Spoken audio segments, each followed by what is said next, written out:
कौम सबा कौन थे? इनका जुर्म क्या था? ये रोटियों के साथ बच्चों का पाखाना क्यों साफ करते थे?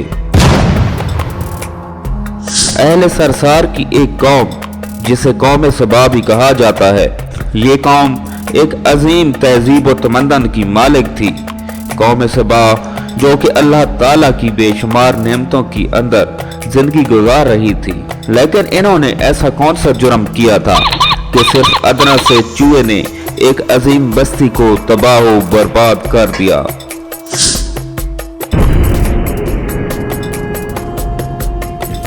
हजरत दाऊद अलैहिस्सलाम और हजरत सुलेमान अलैहिस्सलाम की बाअज़मत हुकूमतों के बाद उनकी हुकूमत जुबान ज़द खास व आम थी।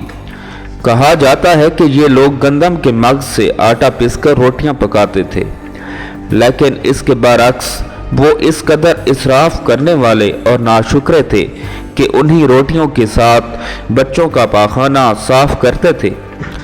बाद अज़ां इन आलूदा रोटियों को इकट्ठा करने से एक पहाड़ बन गया था।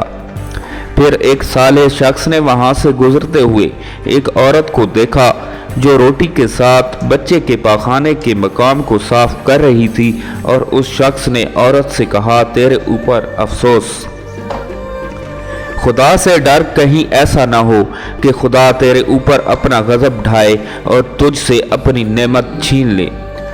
इस औरत ने जवाब में मजाक उड़ाया और मगरूराना अंदाज में कहा, जाओ जाओ, गोया कि मुझे भूख से डरा रहे हो।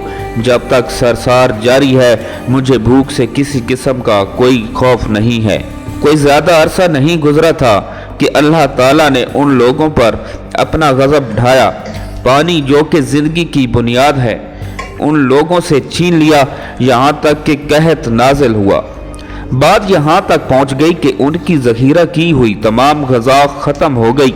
आखिरकार वो मजबूर हो गए कि उन्हें आलूदा रोटियों पर टूट पड़े जो उन लोगों ने इकट्ठी करके पहाड़ के मानंद ढेर लगाया हुआ था, बल्कि वहां से रोटी लेने के लिए सफ लगती ताकि हर कोई वहां से अपने हिस्से की रोटी ले सके।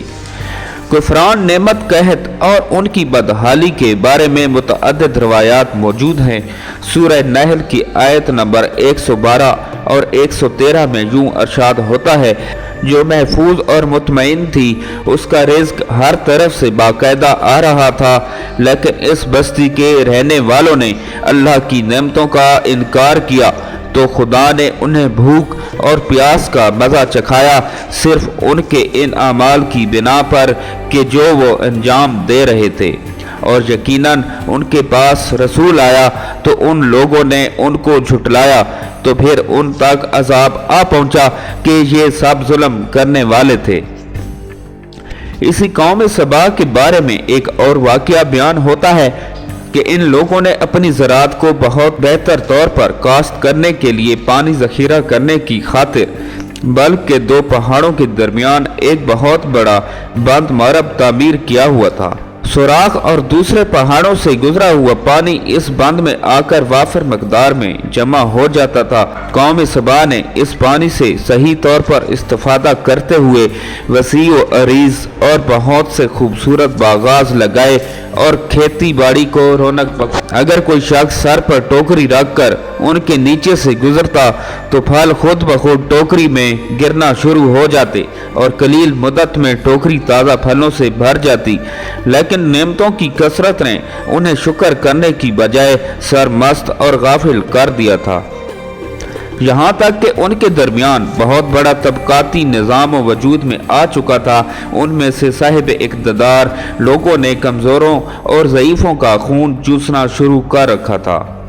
यहाँ तक कि उन लोगों ने खुदा से एक अहमकाना इल्तिमास किया जिसका जिक्र सूरह सबा की आयत नंबर 19 में मिलता है। उन्होंने कहा, खुदाया हमारे सफ़रों के दरमियान फासला ज़्यादा कर दे। उन्होंने अल्लाह ताला से ये इल्तमास इसलिए किया ताकि गरीबों, बेनवा लोगों, उम्रा और सरवतमंदाना लोगों के हमरा सफ़र ना करें। उनकी ख्वाहिश ये थी कि आबादियों के दरमियान खुश्की हो और फासला बहुत ज़्यादा हो, तही दस्त और कम आमदनी वाले लोग उनकी तरह सफ़र ना कर सकें। अल्लाह ताला ने इन मगरूर पेट के पुजारियों पर अपना गज़ब नाजिल किया।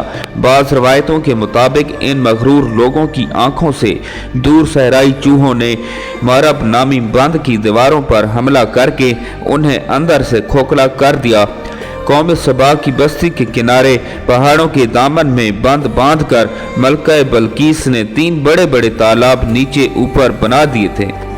एक चूहे ने खुदा अज़्ज़वजल के हुक्म से बंद की दीवार में सुराख कर दिया और वो बढ़ते बढ़ते बहुत बड़ा शोगाफ बन गया, यहाँ तक कि बंद की दीवार टूट गई और नागहान जोरदार सैलाब आ गया। बस्ती वाले इस सुराख और शुगाफ से गाफिल न थे और अपने घरों में चैन की बांसुरी बजा रहे थे कि अचानक सैलाब के धारों ने उनकी बस्ती को गारत कर दिया और हर तरफ बर्बादी और वीरानी का दौर दौरा हो गया। बेरी के दरख्त और कुछ झाड़ियां बची थी। खुश अलहान परिंदे वहां से कूच कर गए थे, जबकि उल्लुओं और कौवों ने कौम सबा के खंडरात में अपने घोंसले बना दिए थे। इस बात का जिक्र सूरह सबा की आयत नंबर 15 और 16 में मिलता है और आखिर में सूरह सबा की आयत नंबर 17 में कुरान करीम में इस वाक़या का यूं नतीजा निकाला है, ये हमने उनकी नाशुक्री की सज़ा दी है और हम नाशुक्रों के अलावा किसी को सज़ा नहीं देते हैं। मोहतरम नाज़रीन, उम्मीद करता हूँ कि आपको हमारी आज की नई वीडियो अच्छी लगी होगी। अगर आपको हमारी आज की नई वीडियो अच्छी लगी है तो हमारे चैनल इस्लामिक नॉलेज 1122 को सब्सक्राइब करें और साथ ही लगे बेल आइकन के बटन को भी प्रेस कर दें ताकि हमारी हर नई आने वाली वीडियो आप तक बर वक्त पहुंचती रहे। अल्लाह पाक आपका निगहबान हो। खुदा हाफिज़।